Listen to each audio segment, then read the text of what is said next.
Hey guys, and happy Monday. Just so you know, this is the second to last Monday of the school year. After this, you only have one more Monday before you have finished your sophomore year.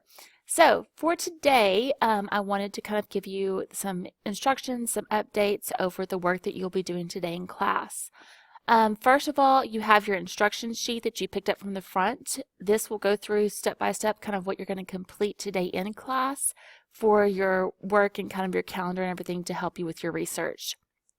The main thing that we're going to talk about is where right here it says that after watching the video, you're going to complete your genre paper outline that's on the back of this paper.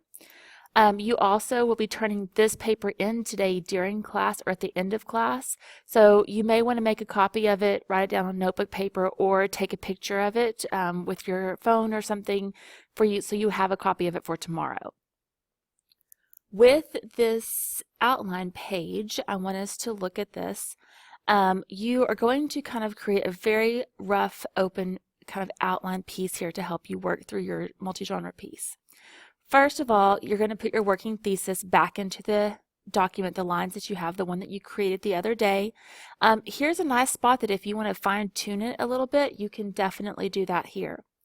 I listed only 3 points on this outline page. If you need more than 3 points, that is fine. You can have more than 3. I just put 3 on the page because it fit and I felt like it wasn't quite as overwhelming for you.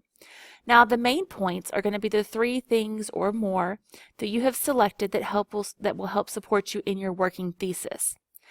From there, you're going to have supports and analysis and kind of your commentary piece that goes along. So it may be you take one line and you put your support, and then the next line you have for A is where you put your commentary or analysis. B could be another piece of support and then another piece of commentary or analysis. Okay? So hopefully that helps to kind of give you an idea of what you're going to be working on here. So keep that in mind that each line, as you can see right here, can contain a different part. So for example, on let's say line A, you could have the first line be the support, and then line B could be the analysis and or commentary. For each point, you want to go in depth because this is where you're going to really explain your points, how it helps to support your thesis. Remember, your thesis statement is based off a question. So you're proving, backing up your answer that you have given for your working thesis statement. After you have finished that part right there with listing the points that you have here to support your main point, you're going to go down here to where it says possible genres. The best way to think about this in terms of possible genres is how are you going to be able to support or convey the information that you have in your points and supports. So how can you effectively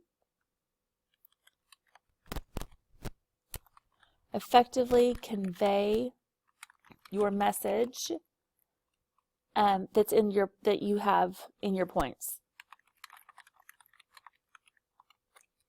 Now, so for example, for this part of it, this could be that as I'm looking at my piece and I'm going, okay, so what am I trying to convey here? If you remember from my thesis statement, my working thesis statement that I used last time, I talked about how education and how the different things that I was going to use in my piece to help convey the message of juvenile offenders and how they can be rehabilitated through education and why that was an important role. So for this first point, my first point, the main point, may have been that a lack of education, and this is from my sources that I've found this kind of main point that I've used, but a lack of education, you could say that it doubles their chances of going back into the system, or we're going to say the prison system. So that's my main point. So I'm going to need to convey that somehow. So that's one area that I'm saying, okay, that might be a genre point. Now for part A, I may have some sort of statistic piece or something that conveys it. So for part A, I might want to do a journal entry. and I might do a journal entry discussing maybe, and this is just kind of, it can be very broad, a journal entry discussing the possibility of going back into prison, or maybe discussing how far behind a fictional character that I make up for the purpose of this genre, or discussing how far behind a fictional character that I create is in school coming out of juvie.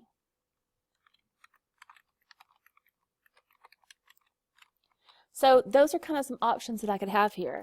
Then I may say, ooh, but you know what, I could also add for point B, maybe that I could use the genre example, and I could talk about how for part B, I'm going to make a board game. And this would demonstrate the pitfalls and issues that a person could face in this situation. So those are some things that I could list there. So you see here, each line can be a different parts, and the supports and the analysis and commentary, that's going to be coming from your sources. The next part of it is how can I effectively convey the message that is in my points. So in these points right here that have real information, how am I going to convey that effectively from this genre piece? And these are some options that I could put down for my genre pieces. I may have 2 genre selections based off of one big point. Point 2, I may just have 1 genre selection. The thing is you want to be sure that you can convey the main points that you are making throughout your paper. And they have to be different. You can't just keep doing the same piece of information over and over and over again. So these are some options that I could possibly do. And then this one right here for part 2 is going to be a different point, a different type of information that I'll be conveying and possibly turning into a genre as a whole, or separating it out by pieces like I did in the first one. So hopefully this helps you to kind of understand how your outline works and some possible genre options that you can look into. But this is a quick, brief overview for you to start thinking about how your paper will be put together. One thing that is helpful is to put your working thesis, ignore the genre part, and fill in the 1, 2, and 3 as a regular paper, and then go back and complete the possible genres. That way you can kind of block out the part about having to think about the genres and just first get your information on the paper. Now from here, after you've completed the genre outline that you have that's on the back of the page, be sure that you go to the class website under the research tab, and this is where you will complete the genre outline idea Google form. And this one is right here. It looks like this. That's on the website under the research tab. And it is the first form that you have that is right here. It's underneath the video because the video is up there first, or it will be. But this is where you have your form that you will fill out for today. So that kind of gives you an overview of what you're doing, what you're working on with creating your outline today. Also know that your source 4 needs to be turned in and submitted to your Google folder by 11:59 tonight. Okay, so be sure you have that done. Also, don't forget to turn in this instruction page that you have here at the end of your class period. Papers not turned in by the end of your class period will not be accepted. So please go ahead, use this time to work, and I will see y'all later on. Okay, thanks. Have a good Monday. Bye.